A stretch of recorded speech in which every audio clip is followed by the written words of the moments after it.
ब्राह्मण, क्षत्रिय, वैश्य और शूद्र के भेद से जो जाति के चार भेद हैं वे बिना हेतु के युक्ति संगत नहीं हैं। यदि कहो कि वेद वाक्य और अग्नि के संस्कार से दूसरा जन्म होने के कारण उनके देह विशेष का ज्ञान होता है, सो यह कहना भी युक्त नहीं है। हाँ, जहाँ जहाँ जाति भेद देखा जाता है वहाँ वहाँ शरीर में विशेषता अवश्य पाई जाती है, जिस प्रकार की मनुष्य, हाथी, गधा, गाय, घोड़ा आदि में पाई जाती है। इसके सिवाय दूसरी बात यह है कि अन्य जाति पुरुष के द्वारा अन्य जाति स्त्री में गर्भोत्पत्ति नहीं देखी जाती, किंतु ब्राह्मण आदि में देखी जाती है। इससे सिद्ध है कि ब्राह्मण आदि में जाति व्यचित नहीं है। इसके उत्तर में यदि तुम कहो कि गधे के द्वारा घोड़ी में गर्भोत्पत्ति देखी जाती है, इसलिए उक्त युक्ति ठीक नहीं है, तो ऐसा कहना उचित नहीं है, क्योंकि गधा और घोड़ा दोनों में अत्यंत भिन्न जाति नहीं है, क्योंकि एक खुर आदि की अपेक्षा उनमें शरीर में समानता पाई जाती है, अथवा दोनों में भिन्न जातीयता ही है। यदि ऐसा पक्ष है तो दोनों की जो संतान होगी वह विषदर्शी होगी, जैसे कि गधा और घोड़ी के समागम से जो संतान होगी ना वह घोड़ा कहलाएगी और ना गधा, किंतु खच्चर नाम की तरफ होगी। किंतु इस प्रकार संतान की विषदर्शिता ब्राह्मण आदि में नहीं देखी जाती, कि इसलिए सिद्ध होता है कि वर्ण व्यवस्था गुणों के अधीन है, जाति के अधीन नहीं है। इसके अतिरिक्त जो ये कहा जाता है कि ब्राह्मण की उत्पत्ति ब्रह्मा के मुख से हुई, क्षत्रिय की उत्पत्ति भुजा से हुई, वैश्य की उत्पत्ति जंघा से हुई और शूद्र की उत्पत्ति पैर से हुई, सो ऐसा हेतुहीन कथन करने वाले अपने घर ही शोभा देता है, सर्वत्र नहीं। तथा ऋषि, श्रृंग आदि मानवों में जो ब्राह्मणता कही जाती है वह गुणों के संयोग से कही जाती है, ब्राह्मण योनि में उत्पन्न होने से नहीं कही जाती है। वास्तव में समस्त गुणों के वृद्धिगत हो जाने के बाद भगवान ऋषभदेव ब्रह्मा कहलाते थे, और जो सत्पुरुष उनके भक्त वे ब्राह्मण कहे जाते हैं। छत अर्थात विनाश से त्राण अर्थात रक्षा करने के कारण क्षत्रिय कहलाते हैं। शिल्प अर्थात वस्तु निर्माण या व्यापार में प्रवेश करने से लोग वैश्य कहे जाते हैं, और शुद्ध अर्थात प्रशस्त आगम से जो दूर रहते हैं वे शूद्र कहलाते हैं। कोई भी जाति निंदनीय नहीं है, गुण ही कल्याण करने वाले हैं। यही कारण है कि व्रत धारण करने वालों को चंडाल को भी गणधरादि देव ब्राह्मण कहते हैं। विद्या और विनय से संपन्न ब्राह्मण गाय, हाथी, कुत्ता और चांडाल आदि के विषय में जो समदर्शी हैं वे पंडित कहलाते हैं, अथवा जो पंडित जन हैं वे इन सब में समदर्शी होते हैं। इस प्रकार ब्राह्मण आदि चार वर्ण और चांडाल आदि विशेषणों का जितना अन्य वर्णन है वह सब आचार के भेद से ही संसार में प्रसिद्धि को प्राप्त हुआ है। इसके पूर्व तुमने कहा था कि यज्ञ से अपूर्व अथवा अदृष्ट नाम का धर्म व्यक्त होता है, सो यह कहना ठीक नहीं है, क्योंकि अपूर्व धर्म तो आकाश के समान नित्य है, वह कैसे व्यक्त होगा, और यदि व्यक्त होता ही है तो फिर वह नित्य न रहकर घटादि के समान अनित्य होगा। जिस प्रकार दीपक के व्यक्त होने के बाद रूप का ज्ञान उसका फल होता है, उसी प्रकार स्वर्गादि की प्राप्ति रूपी फल भी अपूर्व धर्म के व्यक्त होने के बाद ही होना चाहिए, पर ऐसा नहीं है। तुमने कहा कि वेदी के मध्य में पशुओं का जो वध होता है वह शास्त्र निरूपित होने के कारण पाप नहीं है, सो ऐसा कहना अयुक्त है। उसका कारण सुनो। सर्वप्रथम तो वेद शास्त्र हैं, यही बात असिद्ध है, क्योंकि शास्त्र वह कहलाता है जो माता पिता के समान संसार के हित का उपदेश दे। जो कार्य निर्दोष होता है उसे प्रायश्चित का निरूपण करना उचित नहीं है, किंतु इस यज्ञिक हिंसा में प्रायश्चित कहा गया है, इसलिए वह सदोष है। उस प्रायश्चित का कुछ वर्णन यहाँ किया जाता है। जो सोम यज्ञ में सोम अर्थात चंद्रमा के प्रतीक रूप सोमलता से यज्ञ करता है, जिसका तात्पर्य होता है कि वह देवों के वीर सोम राजा का हनन करता है, इस यज्ञ की दक्षिणा 112 गौ है। इन 112 दक्षिणाओं में से 100 दक्षिणाएं देवों के वीर सोम को शोधन करती है, 10 दक्षिणाएं प्राणों का तर्पण करती है, 11वीं दक्षिणा आत्मा के लिए, और जो 12वीं दक्षिणा है वह केवल दक्षिणा ही है। अन्य दक्षिणाओं का व्यापार तो दोषों के निवारण करने में होता है। तथा पशु यज्ञ में यदि पशु यज्ञ के समय शब्द करे और यह अपने आगे दोनों पैरों से छाती पीटे तो हे अनल, तुम मुझे इसमें होने वाले समस्त दोष से मुक्त करो इत्यादि रूप से जो दोषों के बहुत से प्रायश्चित कहे गए हैं, उसके विषय में अन्य आगम से प्रकृति में विरोध दिखाई देता है। जिस प्रकार व्याग के द्वारा किया हुआ वध दुख का कारण होने से पाप बंध का निमित्त है, उसी प्रकार वेदी के बीच में पशु का जो वध होता है वह भी उसके दुख का कारण होने से पाप बंध का ही निमित्त है। ब्रह्मा के द्वारा लोक की सृष्टि हुई, यह कहना भी सत्य नहीं है, क्योंकि विचार करने पर ऐसा कथन जीर्ण तृण के समान निस्सार जान पड़ता है। हम पूछते हैं कि जब ब्रह्मा कृतकृत्य हैं तो उनसे सृष्टि की रचना करने से क्या प्रयोजन है। कहो कि कीड़ावश वह सृष्टि की रचना करता है तो फिर कृत्य कृत्य कहाँ रहा। जिस प्रकार कीड़ा का अभिलाषी बालक अकृत्य कृत्य है, उसी प्रकार कीड़ा का अभिलाषी ब्रह्मा भी अकृत्य कृत्य कहलाएगा। फिर ब्रह्मा अन्य पदार्थों के बिना स्वयं ही रति को क्यों नहीं प्राप्त हो जाता, जिसने सृष्टि निर्माण की कल्पना करनी पड़ी। इसके सिवाय एक प्रश्न यह भी उठता है कि जब ब्रह्मा सृष्टि की रचना करता है तो इसके सहायक करण अधिकरण आदि कौन से पदार्थ हैं। फिर संसार में सब लोग एक सदृश नहीं है, कोई सुखी देखे जाते हैं और कोई दुखी देखे जाते हैं। इससे मानना पड़ेगा कि कोई लोग तो ब्रह्मा के उपकारी हैं और कोई अपकारी हैं। जो उपकारी हैं उन्हें सुखी करता है और कोई अपकारी है उन्हें दुखी करता है। इस संवाद से बचने के लिए यह माना जाए कि ईश्वर कृतकृत्य नहीं है तो वह कर्मों के प्रतंत होने के कारण ईश्वर नहीं कहलाएगा। कि जिस प्रकार आप कर्मों के प्रतंत होने के कारण ईश्वर नहीं है, जिस प्रकार रथ मकान आदि पदार्थ विशिष्ट आकारों से सहित होने के कारण किसी बुद्धिमान मनुष्य के प्रयत्न से निर्मित माने जाते हैं, उसी प्रकार कमल आदि पदार्थ भी विशिष्ट आकार से युक्त होने के कारण किसी बुद्धिमान मनुष्य के प्रयत्न से रचित होना चाहिए।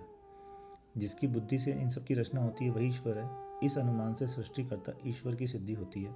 सो यह कहना ठीक नहीं, क्योंकि एकांतवादी का उक्त अनुमान समीचीनता को प्राप्त नहीं है। विचार करने पर जान पड़ता है कि रथ आदि जितने पदार्थ हैं वे सब एकांत से बुद्धिमान मनुष्य के प्रयत्न से उत्पन्न होते हैं। ऐसी बात नहीं है, क्योंकि रथ आदि वस्तुओं में जो लकड़ी आदि पदार्थ अवस्थित है वही रथ आदि रूप उत्पन्न होता है। जिस प्रकार रथ आदि बनाने में बड़े आदि को क्लेश उठाना पड़ता है, उसी प्रकार ईश्वर को भी सृष्टि के बनाने में क्लेश उठाना पड़ा होगा। इस तरह उसके सुखी होने में बाधा प्रतीत होती है। यथार्थ में तुम जिसे ईश्वर कहते हो वह नाम कर्म है। एक प्रश्न यह भी उठता है कि ईश्वर सशरीर है या अशरीर। यदि अशरीर है तो उसके मूर्तिक पदार्थों का निर्माण संभव नहीं है। यदि सशरीर है तो उसका वह विशिष्ट आकार वाला शरीर किसके द्वारा रचा गया। यदि स्वयं रचा गया है तो फिर दूसरे पदार्थ स्वयं क्यों नहीं रचे जाते हैं। यदि यह माना जाए कि वह दूसरे ईश्वर के यत्न से रचा गया तो फिर यह प्रश्न उपस्थित होता है कि उस ईश्वर का शरीर किसने रचा। इस तरह अनवस्था दोष उत्पन्न होता है। इस संवाद से बचने के लिए यह माना जाए कि ईश्वर के शरीर है ही नहीं तो फिर अमूर्तिक होने से वह सृष्टि का रचयिता कैसे होगा। जिस प्रकार अमूर्तिक होने से आकाश सृष्टि का कर्ता नहीं है, उस प्रकार अमूर्तिक होने से ईश्वर भी सृष्टि का कर्ता नहीं हो सकता। यदि बड़ाई के संबंध ईश्वर को कर्ता माना जाए तो वह सशरीर होगा, ना कि अशरीर। और तुमने जो कहा कि ब्रह्मा ने पशुओं की सृष्टि यज्ञ के लिए की है, सो यदि यह सत्य है तो फिर पशुओं से बोझा ढोना आदि काम क्यों लिया जाता है। इसमें विरोध आता है। विरोध ही नहीं है तो चोरी कहलाएगी। इससे सिद्ध होता है कि रागादि भावों से उपार्जित कर्मों के कारण ही समस्त लोग अनादि संघार साकर में विचित्र दशा का अनुभव करते हैं। कर्म पहले होता है कि शरीर पहले होता है, ऐसा प्रश्न करना ठीक नहीं, क्योंकि इन दोनों का संबंध बीज और वृक्ष के समान अनादिकाल से चला आ रहा है। कर्म और शरीर का संबंध अनादि है, इसलिए इसका कभी अंत नहीं होगा, ऐसा कहना भी उचित नहीं है। क्योंकि जिस प्रकार बीज के नष्ट हो जाने से वृक्ष की उत्पत्ति का भाव देखा जाता है, उसी प्रकार कर्म के नष्ट होने से शरीर का भाव भी देखा जाता है। इसलिए पाप कार्य करने वाले किसी द्वेषी पुरुष ने खोटे शास्त्र की रचना कर इस यज्ञ कार्य को प्रचलित किया। तुम उच्च कुल में उत्पन्न हुए हो, बुद्धिमान मनुष्य हो, इसलिए शिकारियों के कार्य के समान इस पाप कार्य से विरत हो।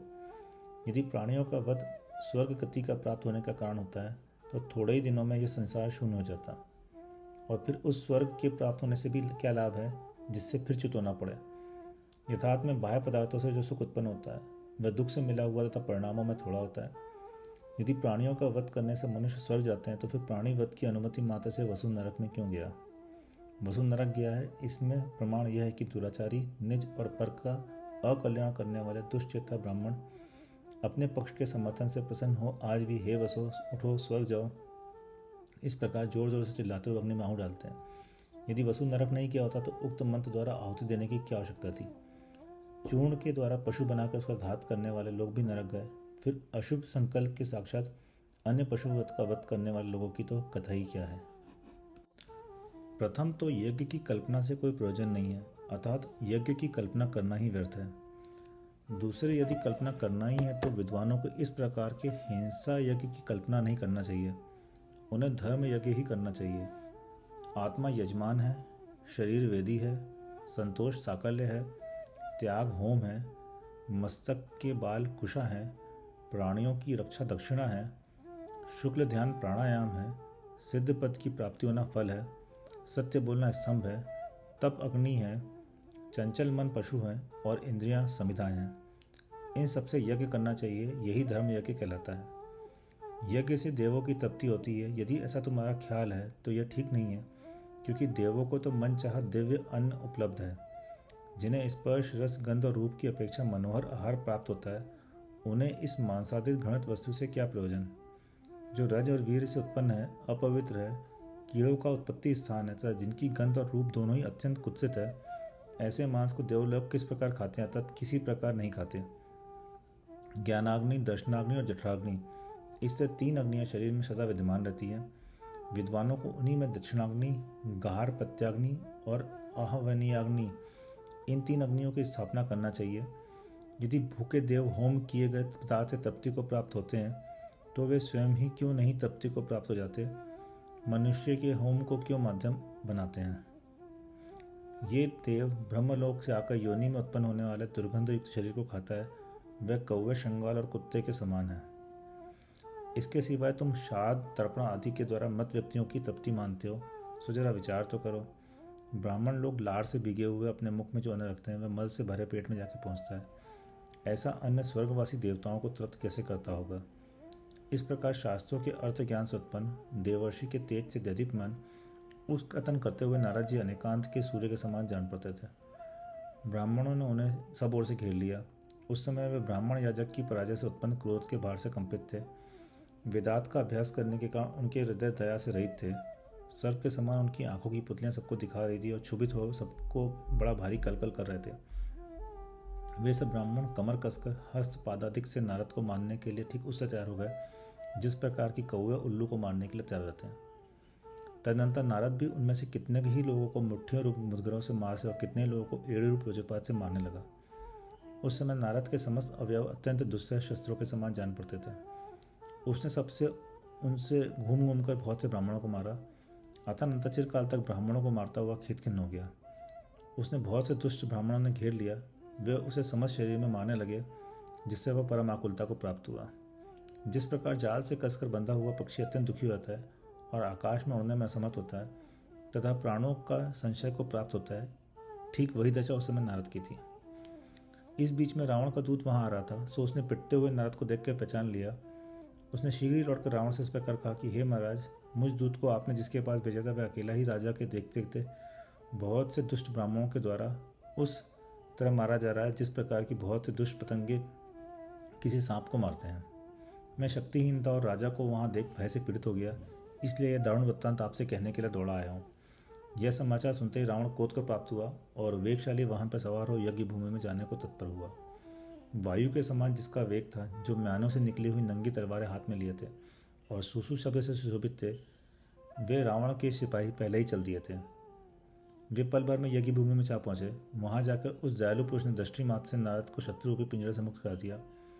क्रूर मनुष्य जिस पशुओं के झुंड की रक्षा कर रहे थे, उसे उन्होंने आंख के इशारे मात्र से छुड़वा दिया।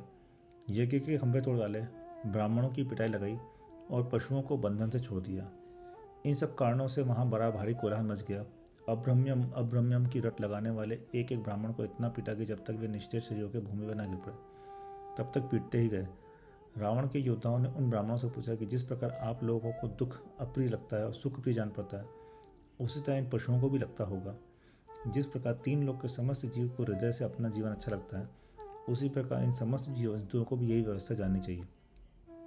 आप लोगों को जो पिटाई लगी है, उससे आप लोगों को यह कष्टकारी अवस्था हुई है, फिर शास्त्रों से मारे गए पशुओं की क्या दशा होती होगी, सो आप ही कहो। अरे पापी नीच पुरुषों, इस समय तुम्हारे पाप का जो फल प्राप्त हुआ है उसे सहन करो, जिससे फिर ऐसा ना करोगे। देवों के साथ इंद्र भी यहाँ आ जाएं तो भी हमारे स्वामी के कुपित रहते हुए तुम लोगों की रक्षा की नहीं हो सकती। हाथी, घोड़े, रथ, आकाश और पृथ्वी पर जो भी यहाँ स्थित था, वहीं से शस्त्र द्वारा ब्राह्मणों को मार रहा था। और ब्राह्मण चिल्ला रहे थे, अब्रह्मम, यह बड़ा अनर्थ हुआ। हे राजन, हे माता यज्ञपाली, हमारी रक्षा करो। हे योद्धाओं, हम जीवित रह सके इसलिए छोड़ दो, अब ऐसा नहीं करेंगे। इस प्रकार दीनता के साथ अत्यंत विलाप करते हुए ब्राह्मण केचुए जैसी दशा को प्राप्त थे। फिर भी रावण की योद्धा उन्हें पीटते जाते थे। तदनंतर ब्राह्मणों के समूह को पिटता देख नारद ने रावण से इस प्रकार कहा, हे राजन, तुम्हारा कल्याण हो। मैं इन दुष्ट शिकारी ब्राह्मणों के द्वारा मारा जा रहा था। जो आपने मुझे इनसे छुड़वाया है। यह कार्य चूंकि ऐसा ही होना था सो हुआ, अब इन पर दया करो। ये क्षुद्र जीव जीवित रह सके ऐसा करो, अपना जीवन इन्हें प्रिय है। हे राजन, इन कुपाखंडियों की उत्पत्ति किस प्रकार हुई, यह क्या आप नहीं जानते हैं? अच्छा सुनो, मैं कहता हूँ। इस अवसर्पण युग का जब चौथा काल आने वाला था, तब भगवान ऋषभदेव तीर्थंकर हुए। तीनों लोगों के जीवन नमस्कार करते थे। उन्हें कृतयुग की व्यवस्था कर सैकड़ों कलाओं का प्रचार किया। जिस समय ऋषभदेव उत्पन्न हुए थे, उसी समय देवों ने सुमेरु पर्वत पर ले जाकर संतुष्ट होकर क्षीर सागर के जल से उनका अभिषेक किया था। वे महाकांति के धारक थे। भगवान ऋषभदेव का पापभारी चरित्र तीन लोकों में व्याप्त होकर स्थित है। क्या तुमने उनका पुराण नहीं सुना? प्राणियों के साथ स्नेह करने वाले भगवान ऋषभदेव कुमार काल के बाद इस पृथ्वी के स्वामी हुए। उनके गुण इतने अधिक थे कि इंद्र भी उनका विस्तार के साथ वर्णन करने में समर्थ नहीं था। जब उन्हें वैराग्य आया और वे संसार रूपी संकट को छोड़ने की इच्छा करने लगे, तब जो विंध्याचल और हिमाचल रूपी उत्तर उन्नत स्नानों को धारण कर रही थी, आर्यदेशी जिसका मुख था, जो नगर रूपी चूड़ियों से युक्त होकर बहुत मनोहर जान पड़ती थी, समुद्री जिसकी करधनी थी, हरे भरे वन जिसके सर के बाल थे, नाना रत्नों से जिसकी कांति बढ़ रही थी और जो अत्यंत निपुण थी, ऐसी पृथ्वी रूपी स्त्री को छोड़कर उन्होंने विशुद्धात्मा हो जगत के लिए हितकारी मुनि पद धारण किया। उनका शरीर वज्रमय था। वे स्थिर योग को धारण कर 1000 वर्ष तक खड़े रहे। उनकी बड़ी बड़ी भुजाएं नीचे की ओर लटक रही थी और जटाओं का समूह पृथ्वी को छू रहा था। स्वामी के अनुराग से कच्छ आदि 4000 राताओं ने उनके साथ नग्न व्रत धारण किया था, परंतु कठिन परिश्रमों से पीड़ित होकर अंत में उन्होंने वह व्रत छोड़ दिया और वलकल आदि धारण कर लिए। परमात्मा को नहीं जानने वाले उन राजाओं ने क्षुधा आदि से पीड़ित होने पर फल आदि के आहार से संतोष प्राप्त किया। उन्हीं भ्रष्ट लोगों ने तापस आदि लोगों की रचना की। जब भगवान ऋषभदेव महावृक्ष के शरीर विद्यमान थे, तब उन्हें समस्त पदार्थों को प्रकाशित करने वाला केवल ज्ञान प्रकट हुआ। उस समय उस स्थान पर चूंकि देवों के द्वारा भगवान की पूजा की गई थी, इसलिए उसी पद्धति से आज भी लोग पूजा करने में प्रवृत्त हैं। अर्थात आज जो वट वृक्ष की पूजा होती है, उसका मूल स्रोत भगवान ऋषभदेव के केवल ज्ञान कल्याण से है। उत्तम हृदय के धारक देवों ने उस स्थान पर उनकी प्रतिमा स्थापित की तथा महान उत्सवों से युक्त मनुष्यों ने मनोहर चैत्यालयों में उनकी प्रतिमाएं विराजमान की। भगवान ऋषभदेव के पुत्र भरत चक्रवर्ती तथा इनके पुत्र मारीची ने पहले प्रमाद और अहंकार से योग से जिन ब्राह्मणों की रचना की थी, वे पानी में विष की बूंदों के समान प्राणियों को दुख देते हुए संसार में सर्वत्र फैल गए। जिन्होंने कुत्सित आचार की परंपरा चलाई है, जो अनेक प्रकार के कपटों से युक्त हैं, जो नाना प्रकार के खोटे खोटे वेश धारण करते हैं और प्रचंड अत्यंत तीक्ष्ण दंड के धारक हैं, ऐसे इन ब्राह्मणों ने संसार को मोहित कर रखा है, भ्रम में डाल रखा है। यह समस्त संसार निरंतर प्रवृत्त रहने वाले अत्यंत क्रूर कार्य रूपी अंधकार से व्याप्त है। इसका पुण्य रूपी प्रकाश नष्ट हो चुका और साधुजनों का अनादर करने में तत्पर है। इस पृथ्वी पर सुभूम चक्रवर्ती ने 21 बार इन ब्राह्मणों का सर्वनाश किया, फिर भी ये अत्यंत भाव को प्राप्त नहीं हुए। इसलिए है दशानंद, तुम्हारे द्वारा ये किस तरह शांत किए जा सकेंगे, सो तुम ही कहो। तुम स्वयं उपशांत हो। इस प्राणी हिंसा से कुछ प्रयोजन नहीं है। जब सर्वज्ञ जिनेन भी संसार को कुमार्ग से रहित नहीं कर सके, तब फिर हमारे जैसे लोग कैसे कर सकते हैं। इस प्रकार नारद के मुख से पुराण की कथा सुनकर रावण बहुत प्रसन्न हुआ। उसने जिनेन्द्र भगवान को नमस्कार किया। इस प्रकार वह नारद के साथ महापुरुषों से संबंध रखने वाले अनेक प्रकार की मनोहर और विचित्र कथाएं करता हुआ क्षण भर में सुख से बैठा। अतःनंतर नीति के जानकर राजा मरुत ने हाथ जोड़कर तथा सिर से बाल जमीन पर लगाकर रावण को प्रणाम किया और निम्नांकित वचन कहे। हे लंकेश, मैं आपका दास हूँ। आप मुझ पर प्रसन्न हुई। अज्ञानवश जीवों से खोटे काम बन ही जाते हैं। मेरी कनक प्रभा नाम की कन्या है, सो इसे आप स्वीकृत कीजिए, क्योंकि सुंदर वस्तुओं के पात्र आप ही हैं। नम्र मनुष्यों पर दया करना जिसका स्वभाव था और निरंतर जिसका अभ्युदय बढ़ रहा था, ऐसे रावण ने कनक प्रभा को विवाहना स्वीकार कर विधिपूर्वक उसके साथ विवाह कर लिया। राजा मरुत ने संतुष्ट होकर रावण के सामंतों और योद्धाओं का वाहन वस्त्र और तथा अलंकार आदि के यथायोग्य सत्कार किया। कनक प्रभा के साथ रमण करते हुए रावण के 1 वर्ष बाद कृतचित्रा नाम की पुत्री हुई। चूँकि उसे देखने वाले मनुष्यों के अपने रूप से चित्त तथा आश्चर्य उत्पन्न किया था, इसलिए उसका कृतचित्रा नाम सार्थक था। वह मूर्तिमती शोभा के समान सबका चित्त चुराती थी। विजय से जिनका उत्साह बढ़ रहा था तथा जिसका शरीर अत्यंत तेजपूर्ण था, ऐसे दशानन के शूरवीर सामंत पृथ्वी तल पर जहाँ तहाँ क्रीड़ा करते थे। जो मनुष्य राजा इस ख्याति को धारण करता था, वह दशानन के उन बलवान सामंतों को देखकर अपने भोगों के नाश से कातर होता हुआ अत्यंत दीनता को प्राप्त हो जाता था। विद्याधर लोग सुवर्ण में पर्वत तथा नदियों से मनोहर भारतवर्ष का मध्य भाग देखकर परम आश्चर्य को प्राप्त हुए थे। कितने विद्याधर कहने लगे कि यदि हम लोग यहीं रहने लगे तो अच्छा है। निश्चय ही स्वर्ग भी इस स्थान से बढ़कर अधिक सौंदर्य को प्राप्त नहीं है। कितने लोग कहते थे कि हम लोग इस देश को देखकर लंका लौटेंगे, इसमें अपने कुटुंब का दर्शन ही मुख्य कारण होगा। कुछ लोग कहते थे कि घर में रहना तो कुछ भी शोभा नहीं देता, जरा इस मनोहर देश का विस्तार तो देखो। देखो रावण समुद्र की समान विशाल सेना यहाँ किस प्रकार ठहर गई कि परस्पर में दिखाई नहीं देती। नेत्रों का हरण करने वाले इस लोक में धैर्य की महानता आश्चर्यकारी है। इस लोक तथा विद्याधर के लोक का जब ये विचार करते हैं तब यह लोक ही उत्तम मालूम होता है। राजा मरुच्य के यज्ञ को नष्ट करने वाला रावण जिस जिस देश में जाता था, वहीं के निवासी जन तोरण आदि के द्वारा उसके मार्ग को मनन बनाते थे। जिसके मुख चंद्रमा के समान सुंदर थे, जो कमल तुल्य नेत्र धारण कर रही थी और जिनका शरीर सौंदर्य से परिपूर्ण था, ऐसी भूमुखोची स्त्रियां विद्याधरों के कुतूहल से जिन्हें बड़े आदर से देख रही थी, ऐसा विद्याधर भी रावण के देखने की इच्छा से पृथ्वी पर चल रहे थे। जो अत्यंत धुले हुए बाण के अग्रभाग अथवा तलवार के समान श्याम वर्ण था, जिसके ओंठ पके हुए बिंब फल के समान थे, मुकुट में लगे हुए मोतियों की किरणों रूपी जल से जिसका ललाट धुला हुआ था, जिसके घुंघराले बालों का समूह इंद्रनील मणि की प्रभा से भी अत्यंत चमकीला था, जिसके नेत्र कमल के समान थे, मुख चंद्रमा के समान था, जो प्रत्यंचा सहित धनुष की समान टेढ़ी चिकनी एवं नीली नीली भावों की युगल से सुशोभित था, जिसकी ग्रीवा शंख के समान थी, कंधे सिंह के समान थे, जिसका वक्षस्थल मोटा और चौड़ा था, जिसकी भुजाएं दिग्गज की सूंड के समान थी, जिसकी कमर वृक्ष के समान मजबूत एवं पतली थी, जिसकी जंघाएं सांप के फण के समान थी, जिसके घुटने अपनी मांसपेशियों में निमक थे, पैर कमल के समान थे, जिसका शरीर योग्य ऊंचाई से सहित था, जो श्रीवत्स आदि उत्तमोत्तम 32 लक्षणों से युक्त था, जिसका मुकुट रत्नों की किरणों से जगमगा रहा था, जिसके कुंडल चित्र विचित्र मणियों से निर्मित थे, जिसके कंधे बाजूबंदों की किरणों से दैदीप्यमान थे, जिसका वक्षस्थल हार से सुशोभित था और जिसे अर्धचक्री के भोग प्राप्त थे, ऐसा रावण जब नगर के समीप से गमन करता हुआ आगे जाता था, तब उसे देखने के लिए स्त्रियां अत्यंत उत्कंठित चित हो जाती थी। उत्तम वेश को धारण करने वाली स्त्रियां परस्पर एक दूसरे को पीड़ा पहुंचाती हुई प्रारब्ध समस्त कार्यों को छोड़कर झरोके में अड़ रही थी। वे संतुष्ट होकर भौरों से सहित फूल रावण पर फेंक रही थी और विविध प्रकार के शब्दों से उसका इस प्रकार वर्णन कर रही थी। कोई कह रही थी कि देखो यह वही रावण है जिसके मौसी के लड़के वैश्रवण और यम को जीता था, जो कैलाश पर्वत को उठाने के लिए उद्यत रहा था, जिसने सहस्र रश्मि को राज्यभार से विमुक्त किया था। यह बड़ा पराक्रमी है। अहो बड़े आश्चर्य की बात है कि कर्मों के ने चिरकाल बाद रावण के में रूप तथा अनेक गुणों का लोकानंदकारी समागम किया है, अर्थात जैसा इसका सुंदर रूप है वैसे ही इसमें गुण विद्यमान है। वह स्त्री पुण्यवती है जिसने इसे उत्तम पुरुष को घर धारण किया है, और वह पिता भी कृतकृत्यपना को प्राप्त है जिसने इसे जन्म दिया है। वह बंधुजन प्रशंसनीय है जिनका कि यह प्रेम पात्र है। जो स्त्रियां इसके साथ विवाहित है उनका तो कहना ही क्या है। वार्तालाप करती हुई स्त्रियां उसे तब तक देखती रहती जब तक कि वह उसके विस्तृत नेत्रों का विषय रहा, अर्थात नेत्रों के ओझल नहीं हो गया। मन को चुराने वाला रावण जब नेत्रों से अदृश्य हो गया, तब मुहूर्त भर के लिए स्त्रियां चित्रलिखित की तरह निश्चेष्ट हो गई। रावण के द्वारा उन स्त्रियों का चित्त हरा गया था, इसलिए कुछ दिन तक तो उनका यह हाल रहा कि उनके मन में कुछ कार्य था और वे कर बैठती थी कुछ और दूसरा ही कार्य था। रावण जिस देश का समागम छोड़ आगे बढ़ जाता था, उस देश के स्त्री पुरुषों में एक रावण की कथा शेष रहती थी, अन्य सबकी कथा छूट जाती थी। देश नगर ग्राम अथवा अहीरों की बस्ती में जो पुरुष प्रधानता को प्राप्त थे, वे उपहार ले लेकर रावण के समीप गए। जनपदों में रहने वाले लोग यथायोग्य भेंट लेकर रावण के पास गए और हाथ जोड़कर नमस्कार कर संतुष्ट होते हुए निम्न प्रकार के निवेदन करने लगे। उन्होंने कहा कि हे राजन, नंदन आदि वनों में जो भी मनोहर द्रव्य है, वे इच्छा करने मात्र से ही आपको सुलभ अर्थात अनायासी प्राप्त हो जाता है।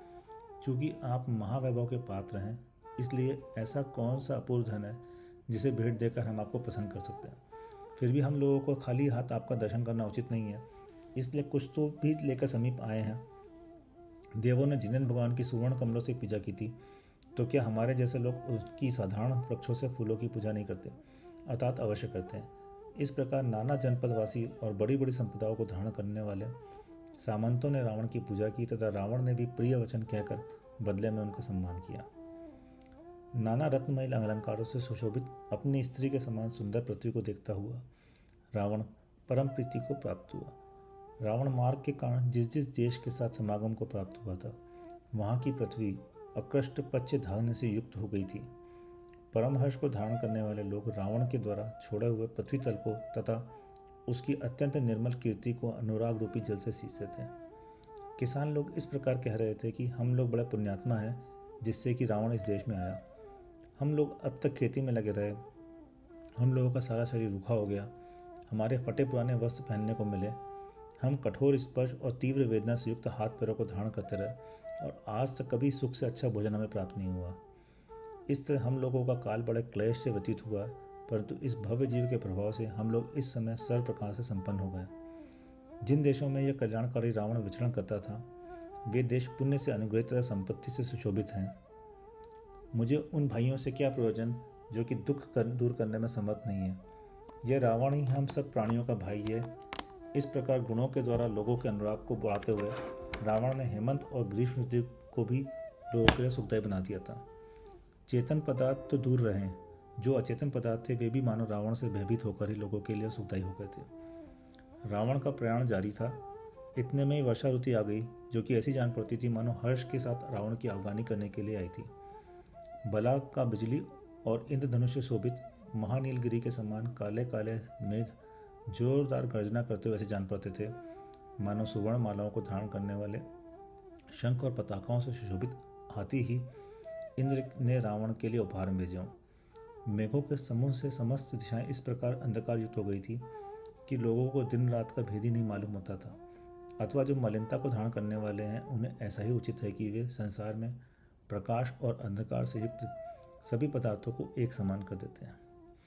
पानी की बड़ी मोटी धाराएं रुकावट रहित पृथ्वी और आकाश के बीच में इस तरह संलग्न हो रही थी कि पता ही नहीं चलता था कि ये मोटी धाराएं ऊपर को जा रही हैं या ऊपर से नीचे फिर रही हैं।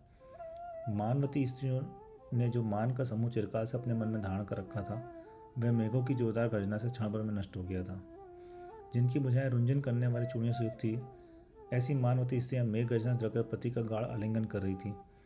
मेघों के द्वारा छोड़ी हुई जल की धाराएं यद्यपि शीतल और कोमल थी, तथापि वे परिजनों का मर्म विदारण करती हुई दर्शकों की समानता को प्राप्त हो रही थी। जिसकी आत्मा अत्यंत व्याकुल थी, ऐसे दूरवर्ती पथिक का हृदय धाराओं के समूह से इस प्रकार खंडित हो गया मानो अत्यंत पैने चक्र से ही खंडित हुआ। कदम के नए फूल से बेचारा पथिक इतना अधिक मोहित हो गया कि वह क्षण भर के लिए मिट्टी के पुतले के समान निस्तेज हो गया। ऐसा जान पड़ता था कि क्षीर समुद्र से जल ग्रहण करने वाले मेघ मानो गायों के भीतर जा घुसे।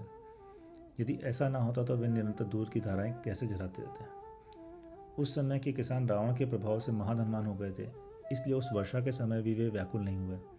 घर की मालकिन एक व्यक्ति के लिए जो भोजन तैयार करती थी उसे सारा कुटुंब खाना था, फिर भी वह समाप्त नहीं होता था। इस प्रकार रावण समस्त प्राणियों के लिए महामहोत्सव रूप था। सो ठीक ही है, क्योंकि पुण्यात्मा जीवों का सौभाग्य कौन कह सकता है। रावण नील कमलों के समूह के समान श्याम वर्ण का था और जोरदार शब्द करता था, इसलिए ऐसा जान पड़ता था मानो स्त्रियों को उत्सुक करता हुआ साक्षात वर्षा काल ही हो। मेघों की गर्जना के बहाने मानो रावण का आदेश पाकर ही समस्त राजाओं ने रावण को नमस्कार किया था। नेत्रों को हरण करने वाले भूमि गोचरों की अनेक कन्याएं रावण को प्राप्त हुई, सो ऐसी जान पड़ती थी मानो आकाश को छोड़कर बिजलियां ही उसके पास आ गई हों। जिस प्रकार पयोदर भरक्रांता अर्थात मेघों के समूह से युक्त उत्तम वर्षाएं किसी पर्वत को पाकर क्रीड़ा करती है, उसी प्रकार पयोदर भरक्रांता अर्थात स्नानों के भार से आक्रांत कन्याएं पृथ्वी का भार धारण करने में समर्थ रावण को पाकर क्रीड़ा करती थी। वर्षा ऋतु में सूर्य छिप गया, सो ऐसा जान पाता था मानो विजयाभिलाषी रावण की उत्कृष्ट कांति देख लज्जा और भय से व्याकुल होता हुआ कहीं भाग गया था। चंद्रमा ने देखा कि जो काम मैं करता हूँ वही रावण का मुख करता है, ऐसा मानकर ही मानो वह कहीं चला गया था। तारा भी अंतर्निहित हो गए थे, सो ऐसा जान पाता था मानो ताराओं ने देखा कि रावण के मुख से हमारा स्वामी चंद्रमा जीत लिया गया है। इस भय से युक्त होकर ही वे कहीं भाग गई थी। रावण की स्त्रियों के हाथ और पैर हमसे कहीं अधिक लाल है, ऐसा जानकारी मानो कमलों का समूह लचकता हुआ कहीं छिप गया था। जो मेघला रूपी बिजली से युक्त थी तथा रंग बिरंगे वस्त्र रूपी इंद्रधनुष को धारण कर रही थी और पयोदर अर्थात स्तनों पक्ष में मेघों से आक्रांत थी, ऐसी रावण की स्त्रियां ठीक वर्षा ऋतु के समान जान पड़ती थी। जिनसे गूंजती हुई भ्रमर पंक्ति को आकृष्ट किया था, ऐसे श्वासोच्छ्वास की वायु से रावण केतकी के फूल और स्त्रियों की गंध को अलग अलग नहीं पहचान सका था, जिससे दूर दूर तक प्रचुर मात्रा में सुंदर घास उत्पन्न हुई थी और जहाँ नाना फूलों से समुत्पन्न गंध घ्राण को व्यक्त कर रही थी। ऐसी गंगा नदी के लंबे चौड़े सुंदर तट को पाकर रावण ने सुखपूर्वक वर्षाकाल व्यतीत किया। गौतम स्वामी राजा श्रेणी से कहते हैं कि हे राजन, पुण्यात्मा मनुष्यों का नाम सुनकर ही लोग उन्हें प्रणाम करने लगते हैं। अनेक विषयों को प्राप्त करने वाले सुंदर स्त्रियों के समूह उन्हें प्राप्त होते हैं। आश्चर्य के निवास भूत अनेक ऐश्वर्य उनके घर उत्पन्न होते हैं और कहाँ तक कहा जाए कि सूर्य भी उनके अधिक प्रभाव से शीतल हो जाता है। इसलिए सबको पुण्य बंध के लिए प्रयत्न करना चाहिए। इस प्रकार आर्ष नाम से प्रसिद्ध रविशरणाचार्य के द्वारा कथित पद्मचरित में राजा मरुत्व के यज्ञ के विध्वंस करने वाला 11वां पर्व समाप्त हुआ।